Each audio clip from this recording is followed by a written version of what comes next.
እንግዲህ እሱ ነገ ተነገ ቃሉን መጠቀም ያልፈለከው ምናልባት እሱ ላይ የመጣ እስርም እንደው እንዳያዘነብል ነው። አይ እኔ ብዙ ፈቃደኛም ስላልሆንኩ ነው። እኛም በግልም ነግረነዋል። ከዛ በኋላ እንዴት ተሳስቶ ደግሞ እንደገና ትንሽ ከፍ አድርጎ እንደተናገረው አላውቅም እንጂ ልክ አይደለም ይሄ። እንደዚህ ከሰሞኑ አነጋጋሪ ከሆኑ ስሞች ውስጥ አንዱ ሰራዊት ፍቅሬ ነው። ሰራዊት ፍቅሬ ከአዶናይ ጋር ሰግጥ ፈምስ ደድ በሚለው መርሃ ግብር በተያያዘ በርካታ ትችቶችን ሲያስተናግድ ነበር። ይህን ትችት በተመለከተ ወደ መገናኛ ብዙሃን ቀርቦ የሚያምንበትንና እንቅጩን ስለ አዶናይም ስለተፈጠረው ነገርም እርሱ በአምባሳደርነት ተገኝቶ ገንዘባቸው ስለቀለጠና መኪና እንገዛለን ብለው ስላሰቡ ሰዎችም ተናግረዋል። ለመሆኑ አርቲስት ሰራዊት ፍቅሬ ማን ነው? የተወልዶ የታደገ ወደ ውትድርና ዓለምስ እንዴት ገባ? አሁንስ ህይወቱን እንዴት እየመራ ነው? ስለና አዶናይና በቀጣይ ልመራዋለው ስላለው የቲክቶክ ህይወቱ ምን አለ የሚለውን አዲስ መረጃ ይዞላችሁ መጥቷል። ሰብስክራይብ በማድረግ አብራችሁን ቆዩ። በእኔ መነጽር ቃሉ በጣም ተመችቶኛል። በጣም ነው የተመቸኝ። እንደውም አንተ አሁን መሰገጥ ነው ያልከው አለ መሰጋገጥ ነው ያለብህ። መሰገጥን እንደውም ትተህ መሰጋገጥ ነው ያለብህ። አዲስ ቃል እየጠበቁ ነው አሁን እንግዲህ ስግጥግጥ ፍምስ እንለዋለን። ሰራዊት ፍቅሬ የሚለው ስም በኢትዮጵያ ኪነ ጥበብ ውስጥ ደማቅ ታሪክ አለው። ከ30 ዓመታት በላይ በኢትዮጵያ ፊልምና ማስታወቂያ ኢንዱስትሪ ውስጥ የቆየ ስም ነው። ሰራዊት ፍቅሬ ትውልድና እድገቱ እዚሁ አዲስ አበባ ነው። በርግጥ በተለምዶ ካዛንቺስ የተባለ በሚጠራው አካባቢ ያደገው ሰራዊት የኢትዮጵያን ፊልምና የማስታወቂያ ኢንዱስትሪ መቆጣጠር ችሏል።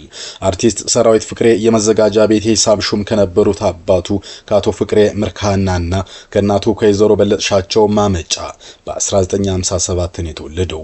ውልደቱም የመስቀል ማግስት ወይም ደግሞ በአገጠር አጠራር የአመድ ሁለት ተብሎ በሚታወቀው መስከረም 17 ነው። የመጀመሪያ ደረጃ ትምህርቱን በአስፋው ወሰን አንደኛና መለስተኛ ሁለተኛ ደረጃ ትምህርት ቤት ተከታትሏል። ሁለተኛ ደረጃ ትምህርቱን ደግሞ በምስራቅ አጠቃላይ ሁለተኛ ደረጃ ትምህርት ቤት ነው ያጠናቀቀው። ኪነ ጥበብ ዝንባሌው መታየት የጀመረው በትምህርት ቤት ቆይታው ነው ይላሉ የሚያውቁት ሰው። በተለይ በአማርኛ ክፍለ ጊዜ መምህራን መጻሕፍት ይተርኩ ነበር። ተማሪዎችም መጽሐፍ እንዲያነቡ እንዲተርኩ የሚያበረታቷቸው ነበር። በተጨማሪም ጭውውት፣ ግጥም፣ ድራማና መጣጥፍ በእረፍት ሰዓትና በወላጆች ባል ላይ ይቀርብ ነበር። ሰራዊት ንቁ ተሳትፎ የነበረው ያኔ ነው። ከሰፈሮቹ ልጆች ጋር ያቋቋሙት ሀራምቤ ቡድን ላይ ኳስ ከመጫወት ባለፈ ሰራዊት ፍቅሬ ዘገባ ይሰራ ነበር። መጣጥፎችን አዘጋጅቶ በማቅረብም ታዋቂ ሰው ነው ሰራዊት ፍቅሬ። ሰራዊት አሁን በኢትዮጵያ ውስጥ አነጋጋሪ ከሆኑ ሰዎች ውስጥ አንዱ ሆኗል። ወደ ውትድርና እንዴት እንደገባና የግል ህይወቱን በተመለከተ እንመለስበታለን። አርቲስት ሰራዊት ፍቅሬ ለቀናት ስሙ በማህበራዊ ሚዲያ ላይ ሲብጠለጠል ከቆየ በኋላ እግረኛው ሚዲያ ላይ ቀርቦ ምላሾችን መስጠት ችሏል። እሱ እንደሚለው ቲክቶክ ዘመኑ ያመጣው መሳሪያ ነው። ስለዚህ ወደዚህ ትልቅ ግዙፍ ኢንዱስትሪ መግባት ግዴታ ነው ይላል። ሰንደልና ሳሙና ብቻ እያስተዋወቁ ቁጭ ብሎ እኔ እንዲህ ነኝ እያሉ መኮፈስ ፍጹም ጥቅም የሌለው ነው ይላል። እና አዶናይም ሰግጥ ፈምስና ድድብ በል የሚል ጉዞ ሲዘጋጅ ነው የተጠራውት በፕሬስ ስቴትመንት ተብሎ ወይም ለጋዜጣዊ መግለጫ ነው ይላል። ሐሳቡን ወደጀዋለሁ። እና አዶናይ ወጣቶች ናቸው። ምክንያቱም ቲክቶክ ላይ ወደ 4 ሚሊዮን ተከታይ ያላቸው። እኛም ማስታወቂያ ስንሰራ ለምንድነው በቲክቶክ እና በፌስቡክ የማትሰሩት የሚል ጫና በርትቶብናል። ስለዚህ እኔ ወጣቶችን እየገሰጽኩ ከወጣቶች ደግሞ መማር ፈልጋለሁ ብሏል። በርግጥ አዶናይ ሰግጥ ፈምስ ደድብ የሚለውን ቃል እንዲቀይር ደጋግሜ ነግሬው ነበር። ከዛ በኋላ ግን ተመልሶ ቃሉን ተጠቅሟል። ይህ እንዴት ሊሆን እንደቻለ አልገባኝም ይላል። በርግጥ የመከሩ ሰዎች እንዳለ ግልጽ ነው። ከዛም አባብሶ ስግጥግጥ ድድብ በል ወደሚል ተመልሶ ነበር። ይህን ከተው በኋላ ዳግም ለምን እንደተመለሰ አልገባኝም። በርግጥ አዶናይ በርካታ ተቃውሞችን የማስተናገዱን ያህል ደጋፊዎችም አሉት። አንዳንዶች ወደ ኋላ እንዳትመለስ ብለው የመከሩት ሰዎችም አሉ ሲል ሰራዊት ፍቅሬ በይፋ ተናግሯል። በርግጥ እርሱ ብዙ ነገሮችን ነው ማብራሪያ የሰጠው። ከሰሞኑ ተገይቶ በመግብልጽግና ስብሰባ ላይ ያመጣው አድናቆትም ተገቢ አይደለም የሚል ጥያቄ ቀርቦለት ነበር። እርሱ ግን ሰፈሬ ነው፣ እኔ ተናገርኩት ያየሁትና የኖርኩትን ነው፣ ይህ ደግሞ መብቴ ነው፣ ከዚህም በኋላ እንደዛ ነው የምቀጥለው በሚል አቋሙን በይፋ ተናግሯል። በእርግጥ ሰራዊት በዚህ ጉዳይ ላይ ይፋና ጠንካራ ምላሾችን ይዞ ተከስቷል። በሀገር ጉዳይ ዳር ቆሞ መመልከት ነውር ነው። እኛ በኪነ ጥበብ ላይ ብዙ ዘመን ያሳለፍን ሰዎች ወደዚህ ኢንዱስትሪ መግባት ያስፈልገናል ሲልም ሐሳብ ሰጥቷል። እዚህ ጋር ከተክለ ሃይማኖት አንድ ምርጥ ጥያቄ ቀረበለት። አንተ አምባሳደር በሆንክባቸውና ማስታወቂያ በሰራህባቸው እንደ ፊንቴክ ባሉ ጉዳዮች ላይ በርካቶች ገንዘባቸውን ተበልተዋል። ይሄ ደግሞ አንተን አምነው ነው። አንተ ታዋቂና ተወዳጅ ሰው ነህ። ስለዚህ አንተን ተከትለው ሰዎች ገንዘባቸውን ሲበሉ ምን ስሜት ፈጠረብህ የሚል ነው። እሱ እንደሚለው ግን እኛ ህጋዊ ግብር ከፋይ መሆናቸውን መንግስት ፍቃድ የሰጣቸው መሆናቸውን እናጣራለን። እሱን አጣርተን ማስታወቂያ እንሰራለን። ከዛ በዘለለ ግን ይሄ ጉዳይ እንዴት ነው የድረስ ነው የሚለውን እንደ ጨው ልንቀምስ አንችልም። እኛ ማድረግ የምንችለው ህጋዊ የንግድ ፍቃድ ያላቸው ሰዎች መሆናቸውን ነው። ሆነም ግን ገንዘባቸውን የተበሉ ሰዎች ገንዘባቸው እንዲመለስ መኪናቸውም እንዲገኝ ለማድረግ ጥረት እያደረግን ነው በማለት ምላሽ ሰጥቷል። ሰራዊት በቀጣይም በቲክቶክ መምጣትና ትልቅ ስራ መስራት እንደሚፈልግ ይፋ አድርጓል። ለዚህም ደግሞ የቲክቶክ ወጣቶች ማለት ነው የተጽዕኖ ፈጣሪዎች ማህበር አባል መሆኑን ገልጿል። በእርግጥ ሰራዊት ወደዚህ ደረጃ ከመድረሱ በፊት ብዙ ሰው የማያውቀው አንድ ታሪክ አለው። እዚህ ጋር በርካቶች የሚያውቁት አንድ ታሪክ አለ። ሰራዊት ፍቅሬ ወታደር እንደነበር በደርግ ዘመን ወጣቶች ወደ ጦር ሜዳ ሄደው ይዘምቱ ነበር። በዛም ከፍተኛ አድናቆትና ሙገሳ ይቀርብላቸዋል። የኢትዮጵያ የቁርጥ ቀን ልጆች ጀግኖችም እየተባሉ ይሞካሻል። ሰራዊትም ተራው ደርሶ 12ኛ ክፍል ካጠናቀቀ በኋላ ወደ ውትድርና ዘመተ። ጊዜው 1977 ዓ.ም ነበር። በወቅቱ አርቲስት አስረስ በቀለም ነበር።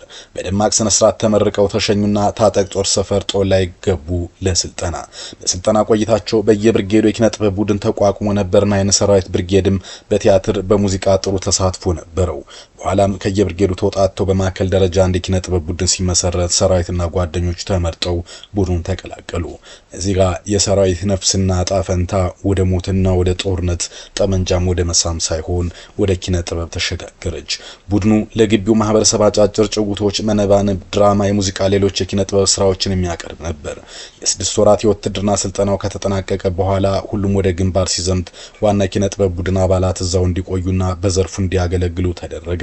ሰራዊት ፍቅሬም የቲያትርና ስነ ጽሑፍ ክፍል ተጠሪ ሆኖ ማገልገል ጀመረ። በረሃ ግን አልወረደም።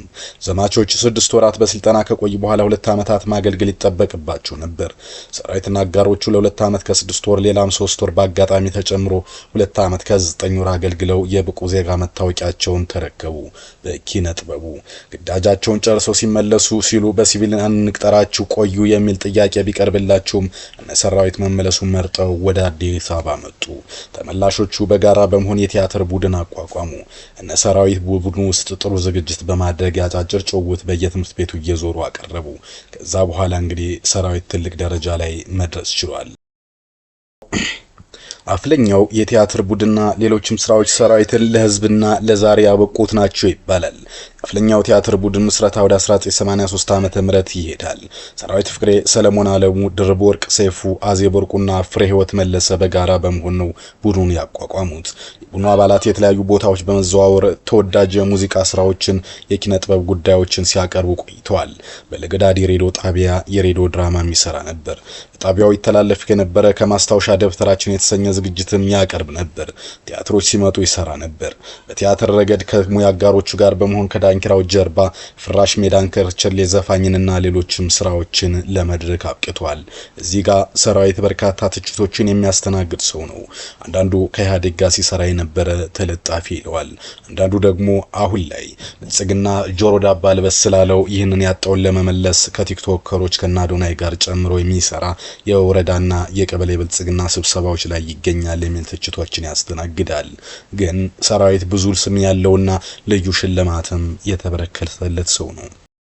አርቲስት ሰራዊት ፍቅሬ በስራው ካስመዘገበ ውጤት በተጨማሪ በእምነት ዘንድም ባደረገው አስተዋጽኦ እንደ እምነተ ስርዓቱ ሽልማት የተበረከተለት ሰው ነው ይላል ተወዳጅ ሚዲያ።